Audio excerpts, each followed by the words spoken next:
Sholat bukan part time, bukan sometime, apalagi no time. Sholat adalah full time dan on time, karena mati anytime. Saatnya Tazkiyah Kolbu bersama Majelis Asikro. Assalamualaikum warahmatullahi wabarakatuh. Hai MC Friend, apa kabar Anda? Alhamdulillah kita hari ini bisa berkumpul kembali tentunya di program kesayangan kita Tazkiyah Kolbu. Tapi sebelum itu jangan lupa untuk like, komen, dan juga subscribe ya. Hari ini kita ditemani oleh Ustadz Abi Huda. Assalamualaikum Ustadz. Assalamualaikum warahmatullahi wabarakatuh. Apa kabar Ustadz? Alhamdulillah, gitu. Atas berkat rahmat Allah, Allah masih memberikan kesehatan buat kita semuanya, Alhamdulillah. sehingga bisa berjumpa dalam suasana yang berbahagia di acara Tazkiyah Kolbu. Betul sekali Ustadz. Nah Ustadz, hari ini kita bahas tema tentang apa nih Ustadz? Tema hari ini sangat unik. Gini, tema hari ini adalah hidup itu adalah penantian. Ya. Menanti apa? Dua. Waktu sholat dan waktu disolatkan. Disolatkan, betul sekali Ustadz. Inilah hakikat hidup itu. Jadi, mengapa? Karena mewajibkan kita untuk beribadah. Allah Subhanahu wa ta'ala berfirman, "Wa ma khalaqtul jinna wal insa illa liya'budun."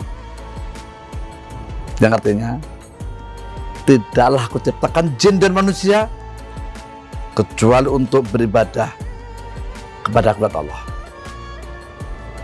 Ibadah dalam hal ini adalah diantaranya sholat. Makanya seiring dengan tema hari ini, hidup adalah sebuah penantian. Menanti waktu sholat dan disalatkan. Why? Karena sholat adalah amal yang pertama kali ditanyakan Allah di yaumul qiyamah. Sholat sebelum yang lain ditanya. Dengan itu betapa pentingnya sholat. Kita tidak boleh main-main dalam diri tentang sholat. Oleh karena itu, dimanapun kita berada, dalam kondisi bagaimanapun, sholat wajib. Walaupun berbadan sakit, pintar. Iya. Bisa berdiri, Bisa duduk. duduk, berbaring, dan atau disyaratkan. Oleh karena itu, sahabatku, yang membedakan seorang muslim, mukmin dengan kafir adalah sholat. Maka kalau sudah mengaku seorang mukmin, jangan sekali-kali meninggalkan sholat. Ingat, sholat itu adalah full time. Full time. Dan harus juga on time. Karena mati anytime. Iya. Sahabatku, sholatlah sebelum disalatkan. Kul nafsin dha'iqatul maut. Setiap makhluk yang bernyawa pasti mengalami proses kematian. Hidup yang sesaat di dunia ini akan berakhir pada akhirat. Oleh karena itu, sahabatku, MCP dimanapun berada, jangan sia-siakan sholat. Jangan siap sholat itu hanya di part time, bagian waktu santai, jadi bagian waktu, sisa waktu meeting, sisa waktu makan-makan, sisa waktu jalan-jalan. Jangan. Sholat full time, setiap saat ingat Allah. Jangan part time, apalagi sometime. Iya Ustadz. Kadang sholat, Kadang enggak. Kadang enggak. Pas ingat sholat, enggak. Yang paling bahaya lagi, no time. Tidak ada waktu untuk sholat. Stop. Sholat itu harus full time, on time, karena mati anytime, sahabatku. Dan mungkin sebenarnya satu barometer kehidupan. Bangsa itu akan bahagia, akan sejahtera, tergantung penduduknya. Bagi seorang muslim atau tidak. Untuk mengatakan karakter seseorang manusia itu dilihat dari sholatnya. Ini jujur atau tidak, culas atau tidak, disiplin atau tidak, ikhlas atau tidak, tamak serakah atau tidak, bisa dilihat dari sholatnya. Jadi betulnya ini sayangnya ya, proper test untuk pemilihan calon presiden dilihat dari sholatnya aja harusnya. Udah beres itu. Dia muslim, bagaimana wudhunya, bagaimana sholatnya, dilihat dari situ. Jujur atau tidak, itu nggak usah lama-lama, 3 hari berturut-turut. Ada CCTV, ada pengetesan intelijen untuk melihat sholatnya, bagaimana wudhunya, sempurna atau tidak, satu rukun wudhunya bagaimana, bagaimana sholatnya, itu ketahuan di situ. Gitu ya Ustaz. Kursi rekat atau tidak, lihat di situ. Sholat itu mengajarkan kedisiplinan, disiplin waktu. Tetap waktu itu. Duhur waktunya, asar, maghrib, udah ada waktunya. Sekian rakaat, disiplin, jujur, nggak ada yang korupsi sholat. Listrik mati, lampu mati. Ini sholat isya nih, kan Allah nggak tahu nih, sebab yang tahu. Isya 2 rakaat aja deh. Boleh isya 2 rakaat. Dua teratan, musafir, masakoh, jamak takdim, jamak qasar. Tapi bukan waktu hari-hariannya. Wah, ini sholat di korupsi nggak ada. Dengan sholat melatih disiplin waktu. Wah akbar, lagi meeting ini. Tinggalkan meeting itu. Kenapa? Konsep hidup ada di Allah. Kita belum pintar, profesor, dokter, konsepnya benar, jelas. Tapi hasil Allah menentukan. Ya Allah, udah waktu aku panggil ya. Semoga rencana hamba, meeting ini ya Allah, untuk negara, untuk perusahaan, untuk keluarga. Begitu ikut berikan jalan keluar. Sholat harusnya begitu. Dijeda dulu. Jeda dulu. Bukan partai bagian waktu, sisa waktu, bukan. Full time. Oleh karena itu orang yang sholatnya benar dan jelas, memimpin sebagai suami, istri, ayah, ibu, pengusaha, presiden, menteri, apapun statusnya, akan menjadi menteri yang disiplin, presiden yang disiplin, suami yang disiplin, dan tanggung jawab di situ. Tuntas urutannya. Ruku dulu, baru sujud, bukan sujud baru ruku. Cuci tangan dulu baru ke muka, bukan muka baru tangan. Utur jelas, makanya di situ orang yang sholat akan melahirkan pribadi yang disiplin, jujur, tanggung jawab, ikhlas, kerja ikhlas, kerja cerdas, kerja keras, kerja tuntas, kerja yang berkualitas. Wudhunya luar biasa itu, wudhunya luar biasa, wusuk, urut wudhunya itu. Wudhunya harus jelas, atau sistematis di situ. Sampai selesai tuntas, sempurna, sholatnya begitu, sehingga menghasilkan hasil yang optimal. Ada kemesraan, ada kepuasan, ada kebahagiaan menghadap Sang Pencipta itu. Kita mau ketemu Pak RT, Pak RW, sampai presiden udah dipercaya sedemikian rupa. Ini manusia. Ini ketemu yang pencipta manusia, pencipta alam jagat semesta ini. Harusnya kan penuh dengan kebahagiaan. Iya betul. Ini maka oleh karena itu, sering dengan tema hari ini, Tatkala Kolbu ini adalah hidup ada penantian. Waktu sholat dan waktu disolatkan. Dengan itu jangan sampai mensia-siakan waktu sholat. Jangan sampai menggampang-gampangkan waktu sholat. Barang siapa menyepelekan, menggampang-gampangkan, mengentengkan berjumpa dengan lawan sholat, maka Allah akan mudah juga akan gampang-gampangkan urusan itu. Allah akan mempersulit itu, tidak akan dalam kemudahan. Kalau dengan Allah saja sudah tidak takut, tidak ada respect, tidak ada respon, gimana dengan manusia? Dianggap enteng.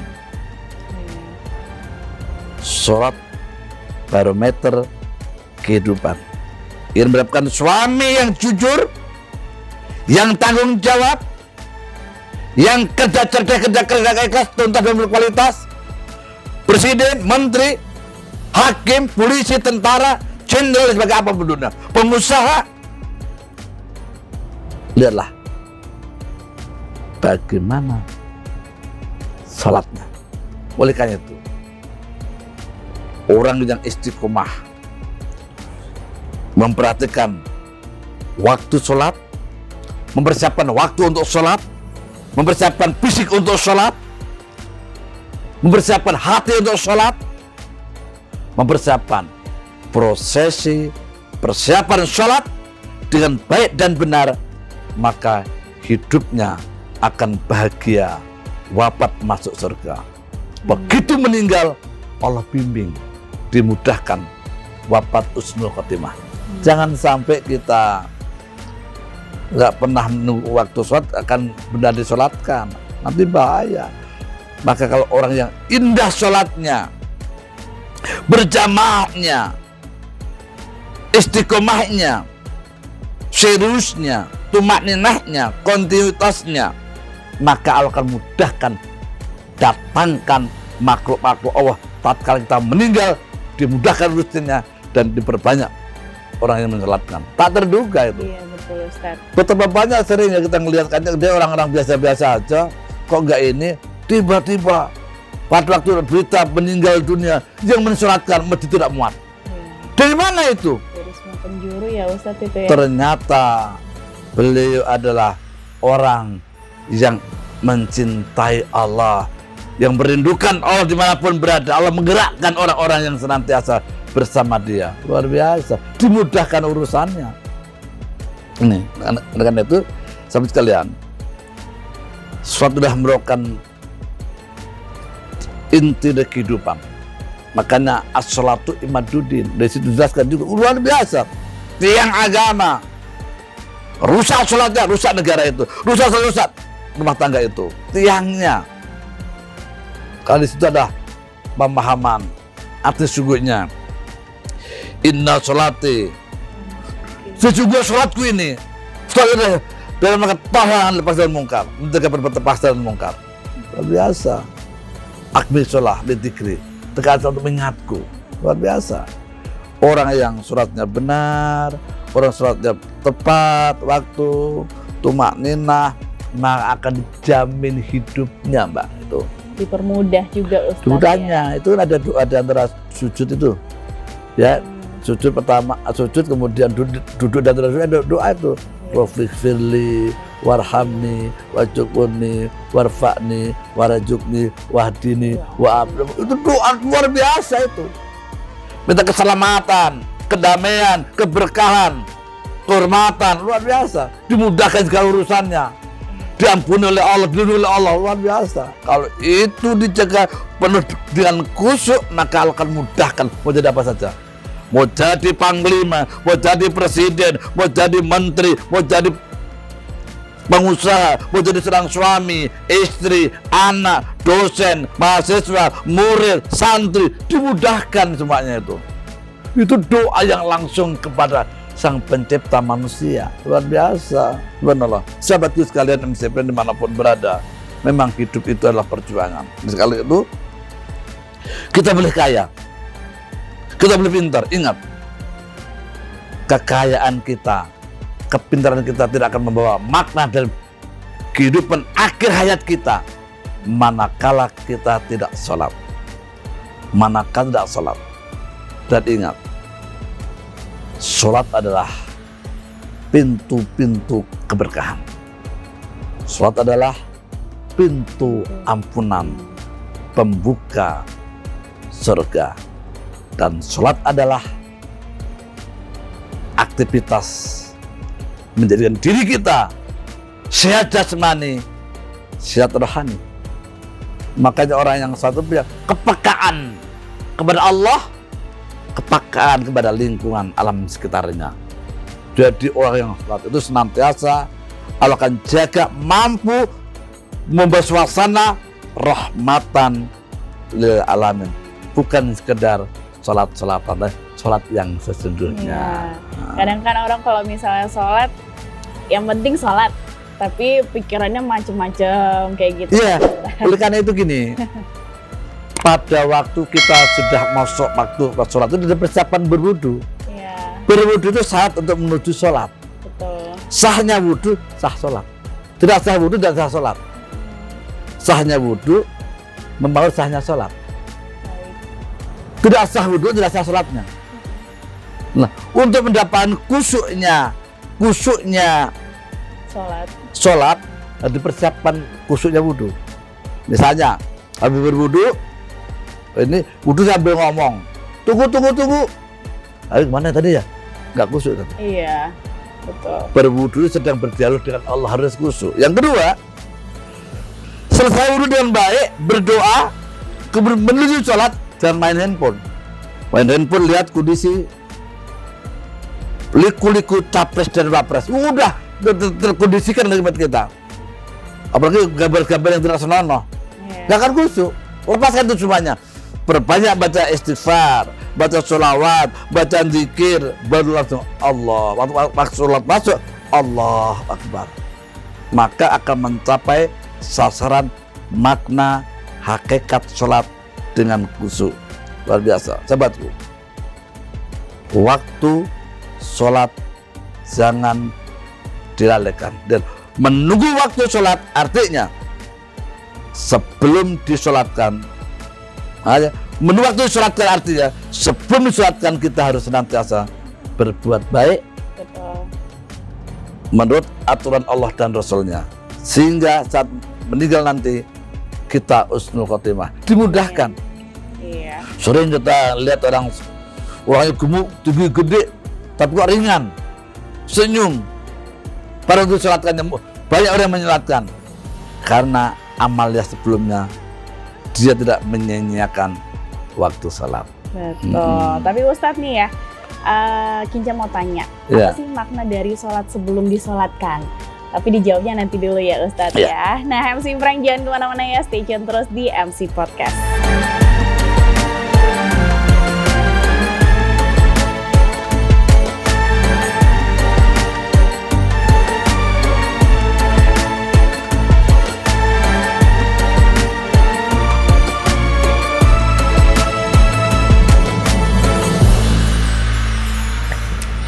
Ya, MC Friend balik lagi, tentunya masih bersama Ustadz Abi Huda di program Tazkiyah Qalbu ya. Nah, silakan Ustadz, mengenai apa sih makna dari sholat sebelum disolatkan? Nih, makna sholat sebelum disolatkan. Betul. Sholat itu adalah perintah Allah, sunnah Rasul, dan karena itu sholat terhindar dari karakter orang munafik. Berarti kalau kita sholat sungguh-sungguh, berarti bukan orang munafik lagi, bukan orang kafir lagi. Hakikat sholat adalah miniatur kehidupan. Karena sholat itu mengajarkan kita untuk lemah lembut, berakhlak yang mulia. Tidak boleh satu gerusa-gerusu. Betul. Lemah lembut, tawadu, rendah hati, rendah diri di hadapan Allah. Terus kemudian berpakaian yang sopan, yang santun, menutup aurat. Artinya itu adalah menutup aib-aib dirinya, menutup aib-aib orang lain. Kemudian dengan berdiri tegak mengagungkan Allah, rukuk dan sujud, artinya senantiasa berbuat baik. Dirukukkan, tidak ngerasa kesombongan, keakuan.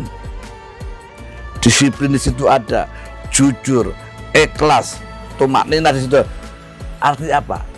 Hidup itu kalau mengikuti prinsip-prinsip sholat, maka akan selamat dunia dan akhirat. Maka begitu takdir kalian meninggal, akan Allah mudahkan menjadi amal-amal soleh yang akan memberikan syafaat atau menolong saat kita masuk liang kubur, saat kita di yaumul mahsyar, sampai bersama di surganya Allah Subhanahu wa taala.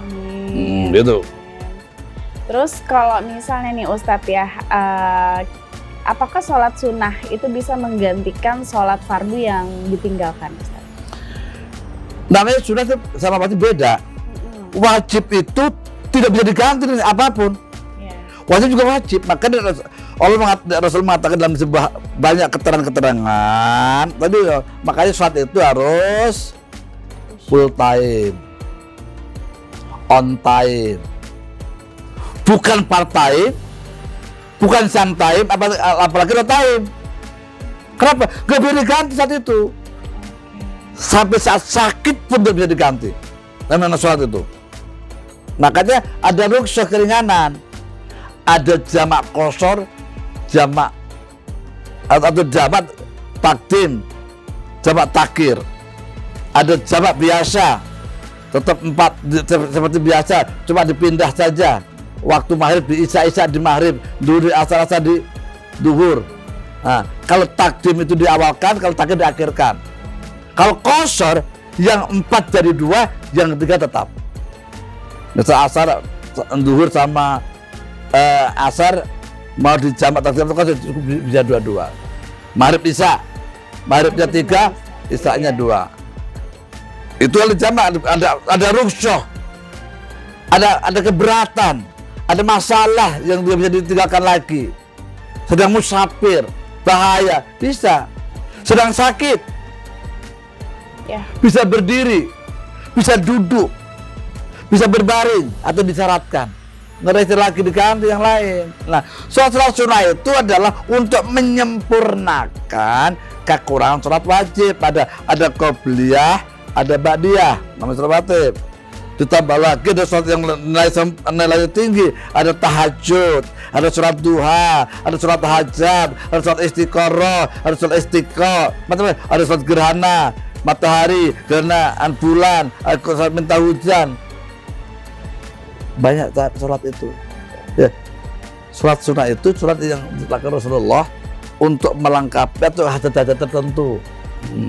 Jadi nggak bisa menggantikan sholat wajib lah, sholat sunnah itu untuk melengkapi kekurangan. Nah, itu. Dari mantan udah sholat subuh nih kesiangan, maghrib juga enggak, sekarang dia sholat sunnah deh, mengganti ini kodok nggak bisa.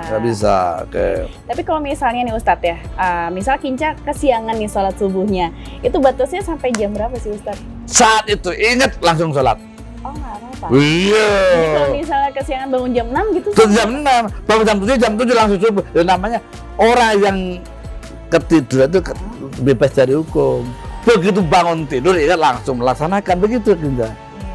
Sering ketinggalan ya? Pernah ya nggak apa-apa. Okay. Tapi kan hanya sometime kan? Iya. Sometime kan? Tapi terus mungkin ya banyak juga MC friend yang pernah ketika sholat itu nggak khusyuk kayak gitu Ustadz ya, atau mungkin ketika sholat tadi kan Ustadz sempat bilang kita tuh sholat harusnya on time, tapi ada mungkin dia terbentur waktu atau apapun, dia ternyata sholatnya tuh mepet. Kayak gitu gimana tuh Ustadz? Begini. Sholat asar jadinya 5:30. Ya, itu harusnya dirubah sikap itu. Okay. Itu jadi mengentengkan Allah. Oh, gitu. Karena kematian kan tidak tahu. Jangan sampai kita meninggal saat kita meninggalkan sholat, bisa kafir. Hati-hati. Oh iya, mengentengkan sholat. Okay. Hati-hati loh, hati-hati. Kecuali ada sebuah masa kesulitan yang memang sudah bisa lagi, nanti niatnya ini. Tapi kalau hanya sebuah pekerjaan dunia, bahaya. Kalau sekali-sekali harus dimungkinkan Allah mengampuni. Kalau dirutinkan, nanti aja lah, nggak boleh. Jadi part time, sisa waktu, jangan. Uang kita mau ketemu Pak Presiden, mau ketemu sang kekasih aja, persiapan sebelumnya kok. Maksudnya ketemu sang pencipta makhluk, pencipta jiwa raga kita, nyawa kita, masa ditunda-tunda. Jangan sampai nanti meninggal sebelum itu. Sudah Allah tetapkan waktu duhur, waktu asar, maghrib, isya, subuh, ditetapkan on time. Nah, masalah khusyuk itu nggak semua orang bisa khusyuk dari takbir sampai salam, minimal pada waktu takbir Allahu Akbar Al-Fatihah khusyuk. Oleh karena itu ada persiapan tadi, hilangkan rasa dendam, jangan main handphone sebelum sholat, berbanyak bikin doa dan zikir dan sebagainya sampai begitu sholat Allahu Akbar begitu. Betul-betul sholat itu adalah pintu untuk berbahagia, berjumpa dengan pencipta bahagia, yaitu Allah Azza wa Jalla. Saya berjumpa sang pencipta Allah. Ada tenang. Ya, betul banget Ustadz. Gitu. Tapi kalau misalnya sholat, Kinca pernah mengalami ini Ustadz. Ketika sholat, Kinca nangis. Itu gimana Ustadz ya? Tandanya lunak hatinya. Oke. Ada bagaimana kan tanda diterima sholat itu oleh Allah. Itu sah ya Ustadz? Kan sah. Kalau kita memahami bacaan itu, maka ada begini. Ada beberapa orang soleh yang tidak mau jadi imam. Ilmunya mumpunin, udah sepuh dan sebagainya, nggak mau jadi sholat. Kenapa? Takut tadi nggak membuat khusyuk jamaah. Karena pada mulai takbir sudah bergetar hatinya, menangis. Sebentar ini menangis. Apalagi batan-batan ayat yang mengandung masalah ancaman neraka dan menangis. Iya. Wah itu tanda kepekaan hati. Itu ciri-ciri orang yang solehah. Mudah-mudahan itu orang-orang yang solehah cepat jodohnya. Sahabatku yang ingin mencari istri solehah, saat ada antaranya. Belum dapat ini. Ini sekarang kenapa? Ini sholat. Kenapa? Membahagiakan orang. Materi pun materi membahagiakan. Maka mudah-mudahan dengan materi ini menambah kita untuk sungguh-sungguh menjalankan sholat dengan baik. Gitu. Iya. Ada lagi pertanyaan? Karena kan memang sholat itu adalah tiang agama kita ya Ustadz. Iya. Jadi kita memang tidak boleh meninggalkan yang namanya sholat. Namanya tiang. Kalau tiangnya roboh bagaimana? Rumah tak akan bisa berdiri tanpa tiang. Oleh karena itu dijaga betul-betul sholat itu. Jadi kalau sholatnya benar, hidupnya akan benar. Iya. Tapi kenapa ada orang sholat kena maling juga, kalau juga berarti sholatnya tidak benar. Makanya ada gini-gini. Ya. Kalau kita silaturahim minta petua saran kepada guru-guru kita yang saleh itu, kita memaparkan keluhan kita A, B, C, gini, dah pulang, berdiri sholatmu, berdiri wudukmu, ya gitu aja. Kalau wuduknya benar, sholatnya benar, insya Allah. Benar-benar kamu berwuduk, benar-benar kamu sholat, insya Allah. Dan jangan memasukkan sesuatu yang haram, syubhat dalam perutmu. Wow, gitu aja. Tadi itu nggak usah menurut teori ini, nggak begitu aja. Ya, insya Allah. Tobat kepada Allah. Itu aja. Orang dulu gitu.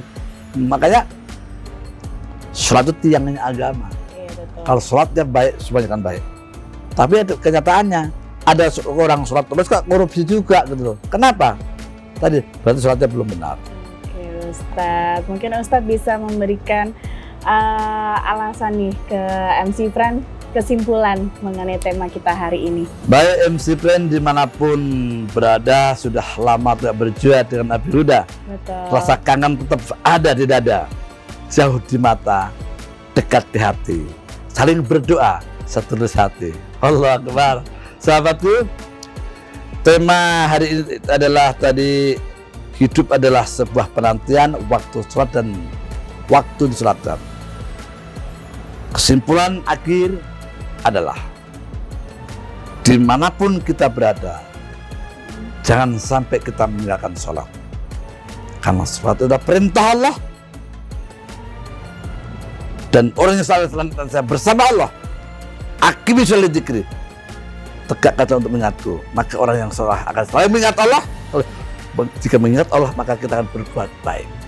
Oleh karena itu, pesannya, sholat bukan part-time, bukan santai, apalagi no time. Sholat adalah full time dan on time. Karena mati anytime. Iya, betul sekali. Sahabatku, di dalam pesan sembah hari ini dan Taskia Qalbu, mudah-mudahan kita dijaga oleh Allah, senantiasa istiqomah dalam ibadah sholat yang menyelamatkan kita di dunia maupun di akhirat kelak. Baik, terima kasih nih Ustadz Abi Huda atas waktunya ya. Dan semoga MC Friend apa yang sudah disampaikan Ustadz Abi Huda bisa menjadi pelajaran untuk kita semua ya. Akhir kata Kicah Bakti pamit. Wassalamualaikum warahmatullahi wabarakatuh. Assalamualaikum warahmatullahi wabarakatuh. Demikian Taskia Qalbu bersama Majelis Az-Zikro.